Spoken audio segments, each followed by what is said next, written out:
എല്ലാവർക്കും അറിയാം. എന്റെ ചേച്ചിക്കില്ലേ വയ്യാത്തോണ്ടാ. അതിനും ചായ വെക്കാൻ വേണ്ടി തുളസി വെക്കുവായിരുന്നു. ഇതാണ്ടേ ഇന്നും നമ്മള് തുളസി പറ്റി പറയാം. തുളസി ഉണ്ട്, കാട്ടു തുളസിയാണ് ഇത്. ഞാൻ പറഞ്ഞു വന്നിരുന്നു. കൂട്ടുകാർക്ക് അറിയുന്ന കാട്ടു തുളസിയാണ്. തുളസി ഒരു മെഡിസിൻ വേണ്ട.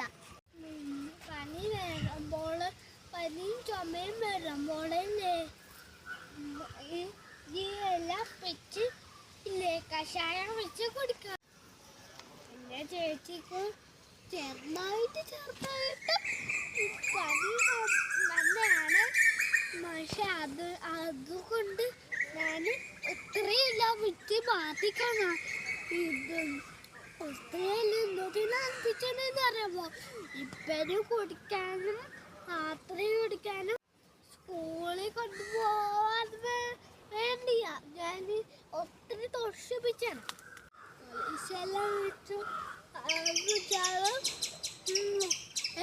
സൂപ്പറാ.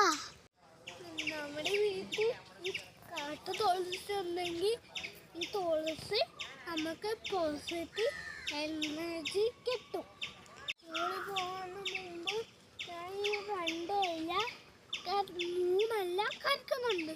ഈ ചൂട് മാറ്റാനാ. നമ്മുടെ ശരീരത്തിൽ നിന്നിട്ടാണ് ചൂടെത്തത്തിനെന്ന് അറിയാമോ? അത് നമ്മുടെ ഹാർട്ടിനും ദോഷമാ, ബ്രെയിനിനും ദോഷമാ. തുളസി നമ്മുടെ കിങ്ങി ശരീരമില്ലേ ഇത് വെച്ച് ഇത് അരിച്ച് തേക്കാറുണ്ട് പണ്ട്. നിങ്ങൾ ഇല്ലേ കിണ്ണി വരുമ്പോൾ കാട്ടു തുളസി എടുത്ത് അരിച്ചിട്ട് തേക്കണം. അപ്പോൾ 1 സെക്കൻഡ് പെട്ടതു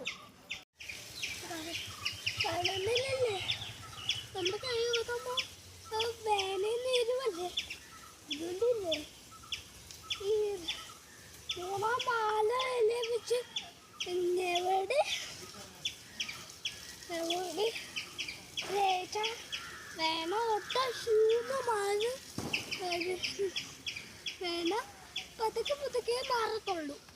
അതുകൊണ്ട് വേണം പെട്ടെന്ന് മാറാൻ വേണ്ടി അങ്ങനെ വെച്ചുകൊണ്ടിരിക്കണം.